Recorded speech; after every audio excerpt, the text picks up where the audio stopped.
Oh, isn't she pretty and cute? It's just a shame she's so dumb. Oh, now, Thunderfoot, how can you besmirch a pretty young thing like that? Justify yourself, man. Well, okay. First, what is she wearing on her head? Yeah, this girl thinks that wearing a sheet over her head will show an ancient magical desert spectre that she respects him. But shouldn't we respect her faith and religion? Well, no. Simply no. And I'll tell you why. You see, all cults and religions put up these barriers to make it harder to leave. They have repetitive rituals that socially make it hard to leave the religion. And I have to give it to it, Islam is king when it comes to these barriers. For instance, wear a sheet on your head and it will show an ancient magical desert genie that you respect him. And if you don't, you are instantly recognisable as a social pariah. I mean, come on, why would an all-powerful God really care about what you wear on your head? Or shaving is evil and growing a beard will please the ancient desert magical pixie. And of course, not conforming will make you instantly recognisable as a social pariah. But come on, why would a powerful God actually care what happens to what comes out of the hair follicles on your face? Or get down on your knees 5 times a day. After all, praying 5 times as often might not be any more effective than a prayer convention in Texas praying for rain. But damn, 5 times a day makes it virtually impossible for your typical herding human to escape the claws of the religion. And then, of course, leave Islam and we will kill you. What is the penalty for leaving the Muslim faith? To be honest, I cannot back that point up. Dr. Mukadam, what is the penalty for apostasy? And, before... We keep coming down this apostasy. Well, give us a quick answer on what is the penalty for apostasy, and then we'll come and do it. You very well know, if it's an Islamic country, then the Sharia is very clear. Apostasy is dealt with the death penalty. Thank you, that's all I want to hear. You know, like that guy in Iran at the moment who is purportedly born a Muslim. So now that he's grown up and says that he's a Christian, this obviously means that under Islamic law, as practiced in an Islamic country, that he should be executed.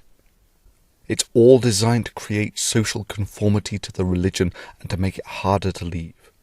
So no, I have no respect, none whatsoever, for a woman who embraces the very tools of her social thraldom, no matter how well it's accessorized. To me, putting a sheet over your head to appease some desert spectre commands exactly as much respect as putting a box of ramen noodles down your jockstrap to show the flying spaghetti monster how much you love him. But that's not the only reason this Islamic makeup girl is dumb. She abused the Digital Millennium Copyright Act. She filed DMCAs for her own purposes when Pothole 54 had the temerity to draw attention to her scientific illiteracy that she decided to vocally parade on YouTube. Sorry, girl, but that's a big no-no. You choose to inject your scientific illiteracy into this forum. But first and foremost, I'm a scientist with a first-class honours degree in human biology from a top British university. Yes, I believe that the first human being, our ancestor Adam, peace be upon him, was created by God in heaven. And now you have no grounds whatsoever to complain when you get called on it. Now, a more compassionate and understanding guy than Potholer 54 you will not find. But I'm not Potholer. Indeed, for me, this free and open forum thing is one of those black and white, never compromise type issues. Never compromise. Not even in the face of Armageddon. That's always been the difference between us, Daniel.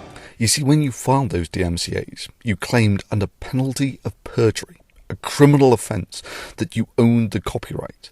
And when the counter notices were filed and you did not sue, you de facto lost. Indeed, you can be sued for doing it.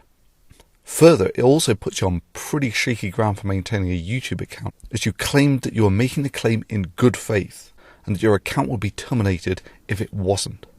Now, I've got a pretty dim view of commercial makeup bimbos, Islamic or not, who elect to abuse a legal instrument designed for the physical protection of copyright because their skin, albeit very heavily chemically treated skin, isn't thick enough to take the mildest of criticisms from the most mild-mannered folks like Potholer 54.